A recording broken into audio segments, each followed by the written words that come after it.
As we have deduced today, our reflection this morning in our first Sunday series is on Islam. Most of us have a little knowledge, for good or ill, about Islam. Trying to focus on what's positive about the religion is difficult in this time when we hear very little about the good deeds of Muslims all over the world. For instance, how many of you remember the threat to Times Square and the person was arrested before a bomb went off? You heard this person was Muslim. Did you hear about the person who realized something was going wrong and called the police? He was Muslim too. So we have to, it's so easy to hear partial information and judge a whole religion by the acts of a few. We know that fundamentalism within each of the Abrahamic faiths, whether Islam, Judaism, or Christianity, is a danger to all of us. And we must remember that the fringes don't represent the whole of a faith or the heart of the teachings of any religion. I really would encourage people to read Eboo Patel's book, Acts of Faith. I know I talk about that frequently, but it's a powerful book that talks about what happens when we don't mentor our young people of whatever religion, and that allows them to get sort of sucked into fundamentalist groups. So in order for us to be people who help build bridges of understanding among people, it's important for us to have some accurate knowledge of Islam. I always go back to Karen Armstrong's books, but there are lots of other people who have written good books that provide wisdom and insightful knowledge of Islam. And like all religions, Islam is shaped by the cultural and political aspects of different peoples and nations. And it was into a particular time and culture that Muhammad received a message that came into the world. It was a new message.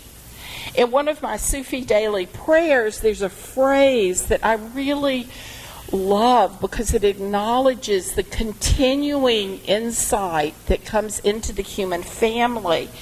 It says, you, meaning a messenger, whatever messenger, you come on earth with a message as a dove from above when Dharma decays, and speak the word that is put into your mouth as the light fills the crescent moon. So it's an acknowledgement that throughout human history there are going to be prophets, messengers, wise people who will bring us new messages and new insights about how to be more fully human. So just as the Buddha, the Hebrew prophets, and Jesus came into the world when a teacher was needed, so the prophet Muhammad came to the people around Mecca who needed a new message. He was born and raised in Mecca, and it wasn't until he was nearly 40 that he began to have this burning need to understand the world better, to try to make sense of the injustices that he saw in the world. He was concerned with the ignorance of divine guidance, of injustice, and particularly of the widespread discrimination against women. We need to remember that. There was a lot of fighting among the tribes that were living in that area. And his quest for a true religion led him to withdraw periodically to a cave near Mecca for contemplation and reflection. And it was during one of those times that in 610 of the Common Era that the Archangel Gabriel came to visit him and said, "Read." And Muhammad, who was illiterate at that point, said, "I'm unable to read." And then the story says that the angel caught him and embraced him three separate times. And then the angel commanded Muhammad to recite these first verses.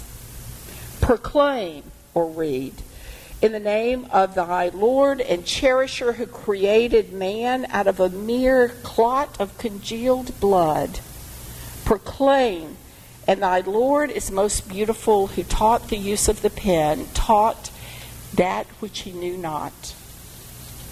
So after this, and I think I've shared this before, Muhammad went home to his wife Khadijah, who was a very wonderful businesswoman, wealthy business owner, and said, "I think I'm going crazy. An angel just visited me." I mean, if you or I had that experience, we'd probably think the same thing. But like many prophets and mystics, he was reluctant. Think of Moses at the burning bush. Think of the Hebrew prophets. Think of Jesus praying, "Take this away from me. But, it's use me as you need to use me." So Muhammad continued to receive visions and messages, and the teachings that he received became the Quran or Quran, depending on how it's transliterated. And then also another sacred text are the gatherings of the hadiths, which are sayings of Muhammad and his followers. One aspect that I want to reinforce that was new to the Middle East and really new to the human family was the equality of men and women. And though today in many parts of the world this equality has eroded because of cultural pressures on Islam, the intent and teaching of Muhammad was gender equality. Because Islam is a global religion, those who are not Muslim forget that many of the dictates about women are culturally and politically based, not religiously based. So I just want to go off on a rant about this a bit. So early Islam brought together people whose tribes had warred for generations. Muhammad shifted to a culture that had that went from a belief in many gods, local gods. Each tribe had their own gods and goddesses, to monotheism, to one God, in Arabic, Allah. And I know that I've said this before, but I think we need to remember that the word Allah has the same root as the name of God in Hebrew, in Aramaic, and in the feminine tense, the old Canaanite word for God was Elat, who was really the goddess. Arabic-speaking Christians call God Allah. And, what's been sad in recent years is that in some parts of the world, Christians are oppressed for calling God Allah when that's the name of God in their language. One of the radical aspects of Muhammad's teaching, when he got rid of the local deities, was all the statues were removed except for two. Who knows who those were? They were statues of Jesus and Mary, the mother of Jesus. That's important for Christians to understand, that Jesus and Mary, the mother of Jesus, are highly revered. And the reason that all these Christians who go to the Holy Land go to visit Mary's home is that Muslims have protected us all these centuries. Islam is related, of course, to Judaism and Christianity as children of Abraham. Judaism and Christianity came down the lineage from Abraham and Sarah through Isaac. But before Sarah, who was very old, she didn't think she would be able to have a child, so she encouraged Abraham to marry Hagar as a second wife, her handmaid. And Hagar gave birth to Ishmael. But then when Sarah had Isaac, there was this jealousy. And so Hagar and Ishmael were driven into the desert. But God promised that they would survive and that a great people would grow from that lineage. So Islam grew out of the lineage, the son that was cast out of his father's house. So in your insert, you'll find some basic tenets of Islam. There are 5 things that all Muslims are called to adhere to. One is a declaration of faith. And every prayer begins with, in Arabic, there is no God but God, and Muhammad is his messenger. Also, Muslims pray 5 times a day. Aramaic-speaking Christians in parts of western Turkey and northern Iraq pray on prayer rugs 3 times a day. So some people speculate that the belief in praying 5 times a day was adapted by Muhammad from Aramaic-speaking Christians. And when you think about it, how many of us wake up in the morning and say, this is going to be a good day and everything's going to go just like I want it to go? And how many people have gotten to bedtime and like, I did not plan that? So the 5 times prayer is really, at key points in the day, a time to recenter, to remember who we are, what grounds us. Makes sense to me.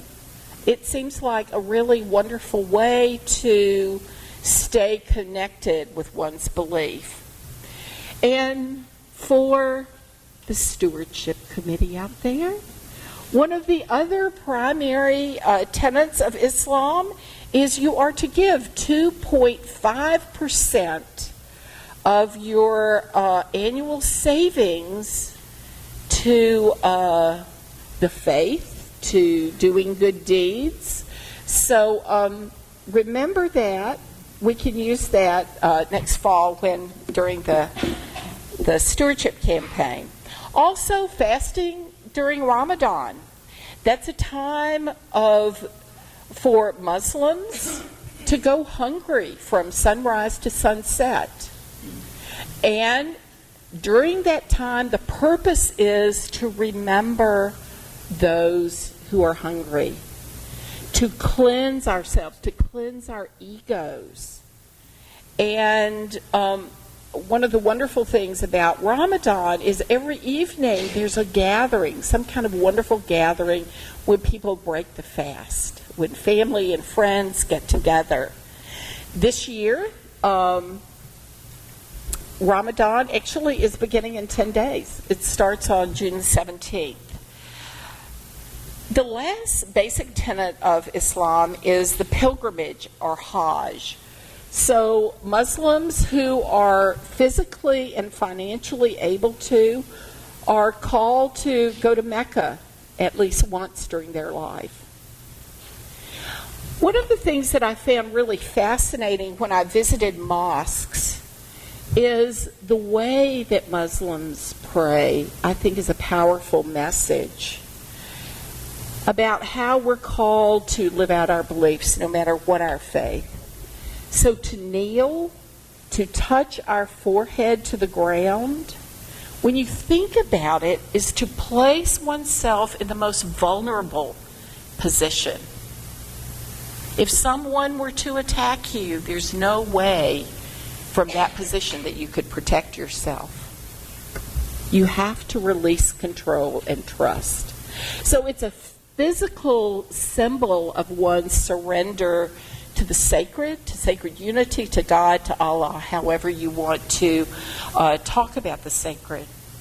The act of belief in which one is willing to become a servant to one's deepest held beliefs symbolizes who we are and what is most important to us. It acknowledges that one is willing to look within to pray from that vulnerable, open place. It's that, we're coming back to that opening, the doorway, the opening the whole self. It acknowledges that one is to look within and to pray from that vulnerable, open place. The poet Kabir once wrote, "If you want the truth, I will tell you the truth. Friend, listen. The God whom I love is inside."